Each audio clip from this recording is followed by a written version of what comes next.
출애굽기 25장입니다.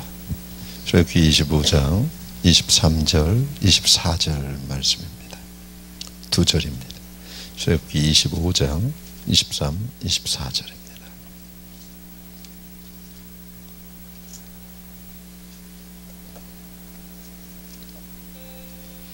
우리 찾으신 줄 알고 교독하겠습니다.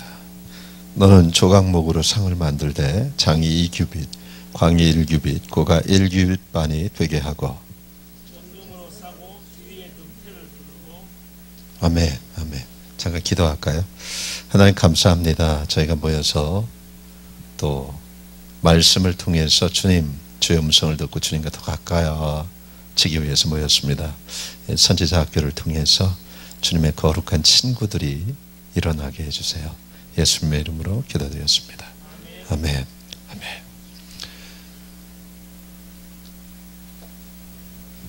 은혜가 참 중요합니다. 은혜가 없이는 이 마지막 때 두 부류의 사람이 일어날 것을 성경 곳곳에서는 얘기해요. 특별히 말라기 3장에 보면 하나님을 경외하는 자와 그렇지 않은 자들이 나누어지게 될 것이다. 이건 하나님이 하신 말씀이에요.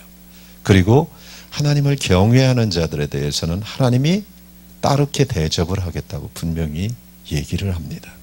하나님을 경외할 수 있는 비결은 뭡니까? 은혜라는 거예요. 은혜. 이 은혜는 참 중요합니다.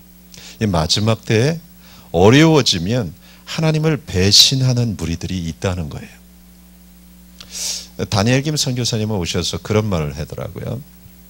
이제 이스라엘 안에 전쟁이 급속도로 일어나게 될 상황이래요. 지금 돌아가 보니까.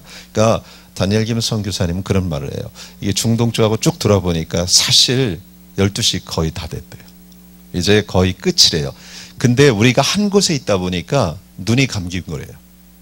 사실 아틀란타에만 있다 보니까 저도 제가 선교사 돌아다닐 때보다 사실 눈이 많이 감긴 것 같아요. 여기만 보고 있어요. 이스라엘에 가서 충격을 받은 것을 얘기하더라고요. 이스라엘의 선교사님들이 하나도 역할을 못하고 있대요. 왜? 외부 소식을 하나도 모르는 거예요. 그리고 이스라엘의 선교사님들의 특징은 백투 유대이즘에 들어가 버렸대요. 다. 이스라엘에 그럴 수밖에 없어요. 히브리어나 이런 걸 통해서 너무 새로운 세계가 열리다 보니까 선교, 백투 예루살렘을 위해서 갔던 그들이 백투 유대이즘이 들어가서 다니엘 김선교사 말로는 곧 다 쫓겨날 거예요. 그게 하나님의 역사래요. 우리 같이 들은 분들도 있어요. 전부. 이유가 뭐냐면 하나님께서는 지금 마지막 때 예루살렘의 회복을 위해서 새로운 피들이 필요한 거예요. 근데 이스라엘 안에서 전혀 선교사의 역할을 다 잊어버린 선교사들이 너무 많아진 거예요. 그것이 너무 안타깝대요. 가장 태풍의 눈인 지역에 들어가서 아무것도 모르고 다시 백투 유대이즘으로 들어가 버린 거예요. 이것이 큰 슬픔이라고 그 말을 하면서 하나님께서 그분은 조금 무서운 말로 하나님이 이스라엘 선교사님들을 다 추방하게 될 겁니다. 근데 그들은 그때 핍박을 당했다고 생각할 겁니다. 하지만 그렇지 않습니다.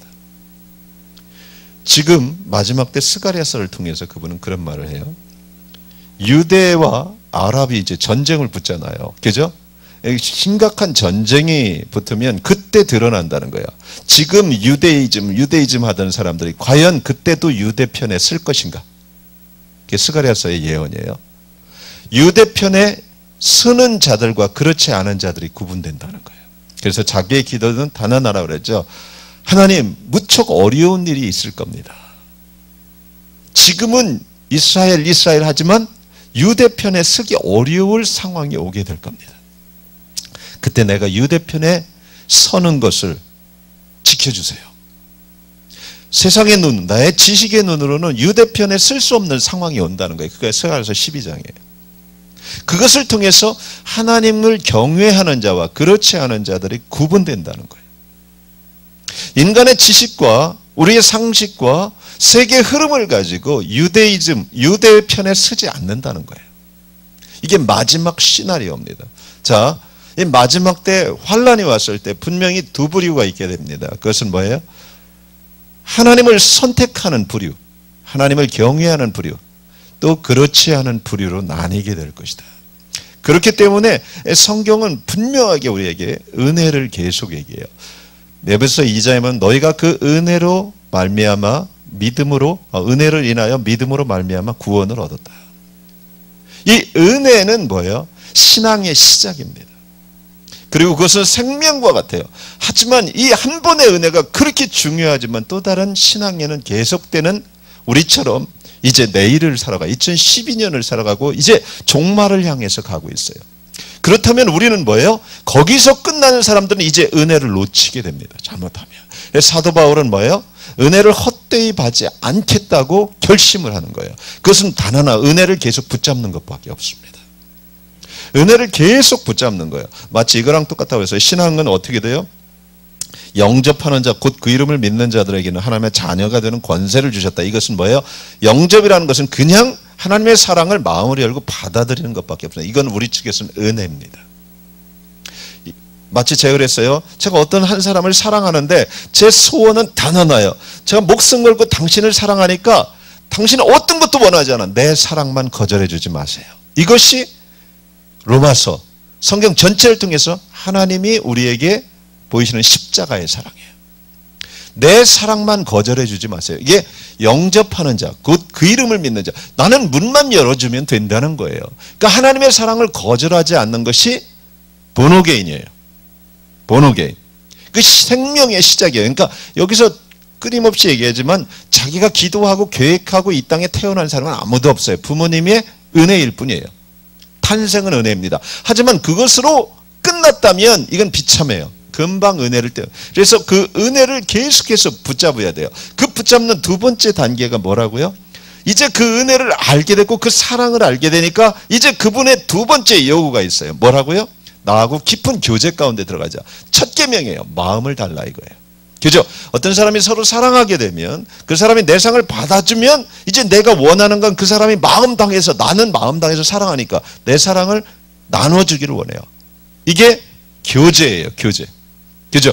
이게 신앙생활의 두 번째 은혜 받은 택한 백성들에게 성경을 통해서 하나님이 요구하는 단 하나예요. 신명기. 그죠? 성경. 가장 크고 첫째 되는 계명이 뭐예요? 마음을 다해서 나를 사랑해달라는 거예요. 왜? 그게 내가 너를 사랑하는 그 사랑을 더 깊이 알 수 있는 유일한 길이니까. 그리고 그것을 통해서 우리는 세상에 알 수 없는 실제적으로 신앙에 들어가는 거예요. 아멘. 근데 이게 다가 아니에요. 이렇게 되면 뭐예요? 내가 마음을 다 주고 나면 하나님이 또 요구하는 게 있어요. 그것이 성숙의 단계인데요. 그것은 뭐예요? 순종이에요. 순종.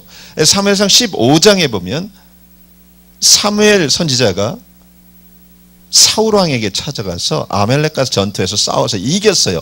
사울왕은 은혜도 알고 있고요. 그죠? 하나님을 예배하는 자였어요. 그죠? 예배를 통해서 나갔어요. 근데 그 애가 하지 못한 게 있어요. 반쪽 순종이었어요. 다 죽이라고 했는데 좋은 건 다 갖고 왔어요. 그때 사무엘 선지자가 가서 한 말 합니다.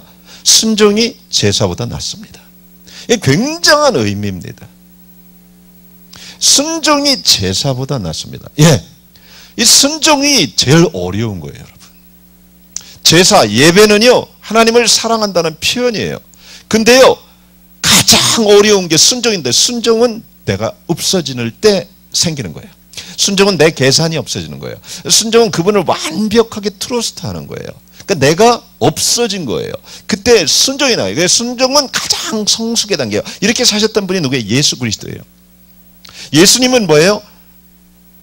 하나님을 잘 알았고 예배했고 그분은 모든 걸 아셨어요. 하지만 그분이 마지막에 마셔야 될 잔이 뭐예요? 순종의 잔이었어요. 그리고 그것을 통해서 실제 하나님의 뜻이 이 땅에 이루어졌어요. 신명기 28장, 30장이 모두 그에게 이스라엘 백성들한테 내가 내 말을 듣고 순종하면 너의 삶 가운데 나의 뜻이 이루어진다. 이게 축복이에요. 우리로서 볼 때는. 들어가도 나와도 복을 받을 것이요. 근데 우리에게 축복을 막는 요인은 단 하나예요. 불순종이에요. 순종은요 아주 중요해요. 근데 우리는 순종할 수 없는 존재들이에요. 왜요? 갈라디아 4장에 보면 우리가 죄의 종으로 태어났거든요. 뭐요? 아담의 범죄 이후에 우리 안에는 어떤 피가 흐르냐면 사단의 피가 흐른다고 과장되게 얘기해도 좋을 정도로. 사단은 누구예요? 이사야 9장이나 성경 전체를 보면 뭐예요? 교만의 대상이고요. 뭐예요? 불순종의 극치입니다. 그러니까 우리는 순종한다는 것이 불가능한 사람들이에요. 그래서 우리가 크리스찬이 돼서 순종을 한다고 하면 세상은 조롱을 합니다. 예수님을 조롱했듯이. 종교는 조롱합니다. 해도 정말 너무하네 이렇게 얘기합니다. 정말 근데 하나님을 깊이 만난 사람들의 죽을 때까지 마지막 단계는 순종입니다. 주님께서 자기를 부인하고 자기 십자가를 지고 나를 쫓으라는 한마디가 뭐야? 순종이라는 겁니다. 그리고 성경은 뭐야? 순종을 통해서만 하나님을 알고 하나님 나라가 온전하게 이 땅에 이루어집니다. 그것밖에 길이 없어요. 2012년 앞으로 은혜, 이건 시작이에요. 은혜를 헛되이 받지 않는 것 아주 중요해요. 하지만 마지막 단계 은혜를 헛되이 받지 않은 그 증거가 뭐냐? 하나님을 섬기는 거예요. 그것은 뭐예요? 순종하는 거예요. 성경은 모두 그 얘기입니다. 사랑하는 여러분, 순종하지 못하는 것은 우리 안에 죄성인데 그것은 불순종에 대해서 100가지 이유를 가지고 산다는 거예요.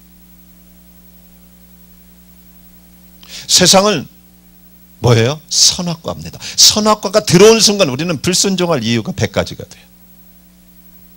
성경은 모두 그 얘기입니다. 십계명이 그 얘기고요. 에베소 5장 가정사역이 그 얘기고요. 아내들이야 남편을 순종하십시오. 그럼 우리는 즉시 그래요. 내 남편이 남편다워야지요. 그는 경제적으로도 부족하고요. 사랑도 없고 즉시 불순종할 이야기가 우리는 300개 이상. 너무 과장됐나요? 좌우지간 10개 이상은 다 갖고 있어요. 그래서 불순종할 이유를 확실하게 증거를 갖고 있어요. 우리는. 그렇지만 하나님은 증거가 없는 자는 아내가 남편에게 순종해 그 말을 하지 않아서 그냥 얘기를 했어요. 그것은 뭐야? 네가 나를 섬긴다면 이 말이에요. 내가 나를 만났다면, 나의 은혜를 안다면, 내가 하나님 나라의 백성이라면 세상과 다르다. 이게 신앙이에요. 근데 그것을 통해서 하나님의 뜻이 가정에 이루어져요. 남편들이 아내를 사랑하십시오. 사랑하지 못할 이유가 우리도 한 100가지는 갖고 있어요. 뭐 제대로 하는 게 있어야죠. 그죠? 제대로 하면 아내를 사랑하라. 그렇게 가로 열고 가로 닫고. 근데 번역이 바뀌면서 지워졌어요. 아닙니다. 어떤 번역보도 그 얘기는 하지 않아. 그 말은 뭐예요? 하나님은 왜 그랬을까요? 하나님을 정말 섬긴다면 하나님을 배신하지 않는 길은 뭐예요? 하나님의 법을 따르는 거예요. 근데 그것이 뭐라고요? 신명기나 성경 전체를 통해서 뭐예요? 하나님 나라를 온전하게 이루는 유일한 방법이에요.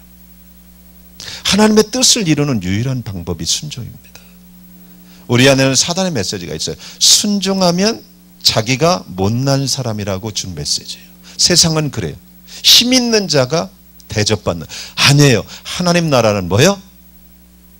섬기는 자가 높은 자라고 그래요. 세상 나라와 달라요. 섬기는 자가 하나님 나라에서는 낮은 자가 아니라 높은 자래요. 우리는 하나님을 만났기 때문에 하나님 나라에 눈이 열리는 사람들이에요. 높고 낮음 이런 게 우스운 거예요. 세상 법칙이 아니거든요. 근데 그곳 안에 그 사람을 통해서 하나님 나라가 이루어져요. 이것은 굉장히 중요합니다. 성경 공부하는데 어떤 자매가 그렇게 물어요. 목사님, 저는요 제가 믿음이 없어서 부모님께 불순종한 줄 알았더니 그거 다 어려 죽을 때까지 싸움입니다. 많은 사람이 그래. 자기가 믿음이 없다고 하고 불순종을 당연히 시켜. 그렇지 않습니다. 믿음이 아무리 많아도 이 싸움은 죽을 때까지 해야 합니다. 예수님은요 하나님이셨어요. 겟세마네부터 이 싸움을 했어요. 피 흘리기까지 싸웠어요. 내 뜻대로 하고 싶은 거예요. 그래도 그렇게 그게 내 뜻대로 간다고 죄가 아니에요. 그죠? 하나님 앞에 그게 뭐 나쁜 것도 아니었어요. 하지만 주님이 이 땅에 오신 목적을 온전히 이루는 방법은 주의 뜻을 붙잡는 것밖에 없었어요. 그 싸움을 기도 없이 해결할 수 있다는 건 거짓말이에요. 기도는 씨름이에요. 기도 없이 이 싸움. 사람들은 쉬운 길을 찾습니다. 저는 사역을 하면서 많은 사람이 저에게 상담을 요청해 옵니다.